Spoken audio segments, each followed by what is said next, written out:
بیٹیوں کی تربیت ایسے کرے کہ جیسے وہ کسی محل میں رہ رہی ہیں، اور آپ نے دیکھا ہوگا کہ محل کی شہزادیاں باحیا لباس اور با ادب تربیت کی مالک ہوتی ہیں۔ انہیں نامحرم کے سامنے اٹھنے بیٹھنے کی تمیز سکھائیں، انہیں بتائیں کہ فاطمہ الزہرا رضی اللہ عنہا کیسے اپنے آپ کو ڈھانپ کر رکھتی تھی۔ بچپن کی تربیت گیلی مٹی کی طرح ہوتی ہے، جدھر کو چاہیں موڑ لیں۔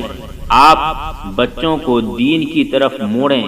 رب العالمین کے سامنے سرخرو بنانے کے لیے عورت کے مرنے کے بعد تدفین کے وقت جب اسے قبر میں اتارا جاتا ہے تو ایک آواز لگائی جاتی ہے کہ نامحرم حضرات دور ہو جائیں اور محرم قریب آ جائیں۔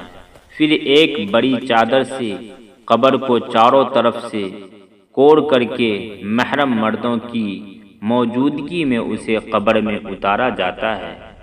جو شریعت ایک مردہ عورت کی بے پردگی نہ ہونے دیں تو کیا یہ ممکن ہے کہ ایک حسین جوان عورت کو سرخی، پاؤڈر اور زیب و زینت کی تمام فتنہ سامانیوں کے ساتھ کھلے چہرے گھومنے کی اجازت دے دے؟ نہیں، ہرگز نہیں۔ ابھی بھی وقت ہے، سنبھل جاؤ، ورنہ کل قبر میں بہت مشکل گھاٹی ہے۔